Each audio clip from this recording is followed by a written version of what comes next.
Bismillahirrahmanirrahim. Assalamualaikum warahmatullahi wabarakatuh.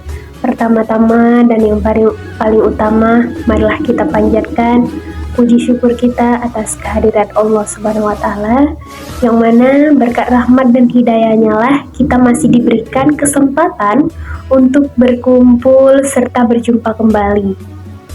Nah, tak lupa pula salawat beriringan salam marilah kita hadiahkan kepada baginda Muhammad SAW dengan lafaz Allahumma sholli wa sallim wa barik alaih, yang mana dengan memperbanyak salawat insya Allah kita termasuk umatnya yang mendapatkan syafaatnya di yaumil mahsyar kelak.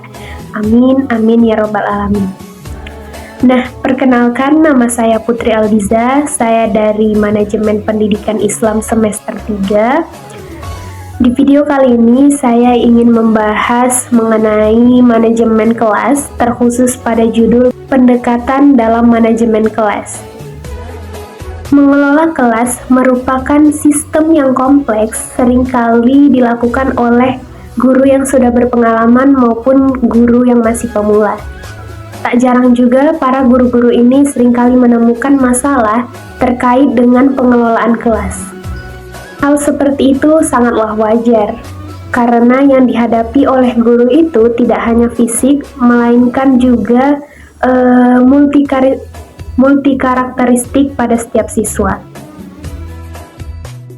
Selanjutnya, apa sih yang dimaksud dengan pendekatan dalam manajemen kelas ini? Nah, artinya itu, pendekatan yang dilakukan oleh seorang guru dalam mengelola kelas akan sangat dipengaruhi oleh pandangan guru tersebut terhadap tingkah laku siswa, seperti karakteristik, watak dan sifat siswa, dan situasi di dalam kelas pada saat seorang siswa melakukan suatu penyimpangan atau keributan. Sedangkan secara bahasa, pendekatan merupakan sebuah proses atau juga disebut dengan cara atau perbuatan untuk mendekati. Tetapi secara istilah, pendekatan bersifat aksiomatis atau dapat diartikan sebagai kebenaran tanpa pembuktian dan menyatakan suatu pendirian, filsafat, keyakinan terhadap subjek matter, serta keyakinan atau paradigma terhadap subjek matter. Makna pendekatan ini dapat kita artikan secara familiar, yaitu mengenai cara pandang seseorang. Nah, di dalam pendidikan pastinya kita mengetahui guru adalah yang mengelola kelas tersebut. Jadi, pendekatan dalam manajemen kelas ini adalah cara pandang seorang guru terhadap kelas tersebut. Bagaimana guru tersebut dapat mengelola kelas agar pembelajaran dapat efektif dan efisien. Selanjutnya, apa sih tujuan dari manajemen pendekatan dalam kelas ini? Yang pertama itu adalah mewujudkan situasi dan kondisi kelas agar dapat berjalan secara efektif dan efisien. Yang kedua, menghilangkan berbagai macam hambatan yang dapat menghambat pembelajaran atau interaksi pembelajaran di dalam kelas. Selanjutnya, menyediakan dan mengatur fasilitas dalam belajar. Yang terakhir yaitu membina dan membimbing sesuai dengan latar belakang dari setiap peserta didik tersebut. Selanjutnya, pendekatan proses kelompok. Dalam hubungannya dengan kelompok kelas, maka tugas guru dalam mengelola kelas adalah berusaha untuk mengembangkan dan mempertahankan suasana kelompok di dalam kelas yang produktif dan efisien. Oleh karenanya, guru hendaknya mengembangkan dan mempertahankan kondisi yang menyangkut ciri-ciri kelompok kelas sebagai sistem sosial. Nah, adapun ciri-ciri penting dalam kelompok kelas itu mencakup yang pertama itu ada norma, selanjutnya ada kemenarikan, dan juga komunikasi dan keeratan. Pendekatan proses kelompok memiliki latar belakang antara lain yaitu yang pertama, kenyataan bahwa kegiatan berlangsung dalam kelompok yang berbasis kelas. Yang kedua, salah satu tugas guru adalah menciptakan dan mempertahankan situasi mempertahankan agar tetap efektif, produktif, serta efisien. Dan yang terakhir yaitu kelompok kelas merupakan sistem sosial yang memiliki prinsip-prinsip pengelolaan yang berlandaskan pendekatan kelompok.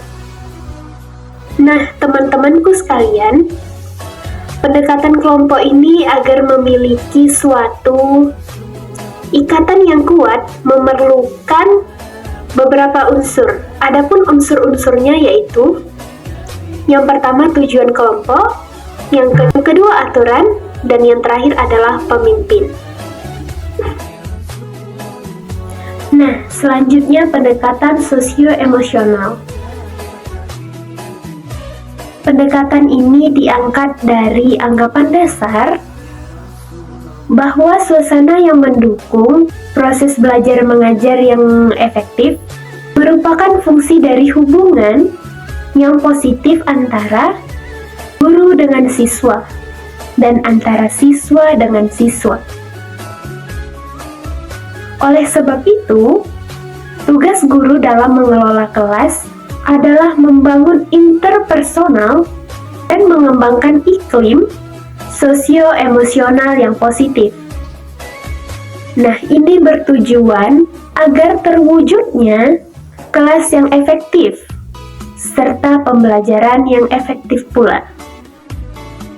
Hal ini sangat bergantung pada guru, yang dimana merupakan penentu utama atas hubungan antara iklim dan iklim kelas. Contohnya, secara pribadi melibatkan diri dengan siswa, menerima siswa tetapi bukan kepada perilakunya yang menyimpang. Adapun kunci utama dalam mengembangkan pendekatan sosio-emosional ini yaitu yang pertama, guru hendaknya menampilkan dirinya sebagaimana adanya di hadapan siswa. Yang kedua, guru mempunyai sikap menerima setiap siswa, yaitu sikap mempercayai dan menghormati. Yang terakhir, guru memahami siswa dengan penuh simpati, yaitu dengan penuh kepekaan terhadap perasaan-perasaan siswa.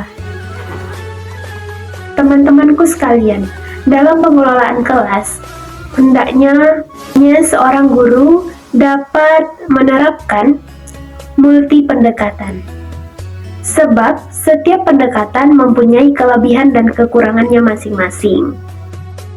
Teman-temanku sekalian, seperti yang kita ketahui, bahwasanya guru ini di dalam lingkungan masyarakat, guru itu adalah sebagai orang yang digugu atau ditiru dan dituruti.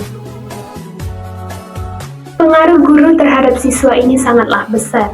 Faktor-faktor intimidasi, sugesti, identifikasi, dan simpati memegang peran penting dalam interaksi sosial.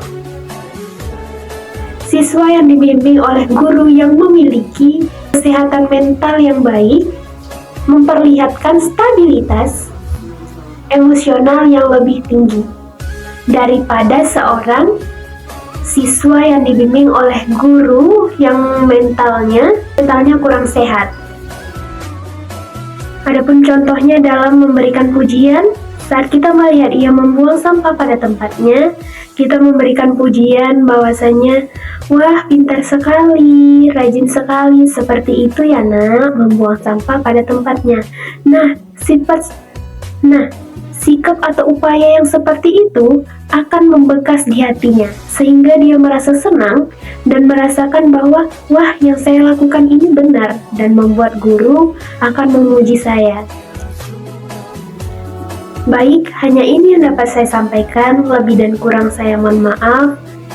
Saya menyadari banyak sekali kekurangan terhadap penyampaian materi dan juga kualitas video. Dan saya akhiri, wabillahi taufiq wal hidayah. Assalamualaikum warahmatullahi wabarakatuh. Video, dadah.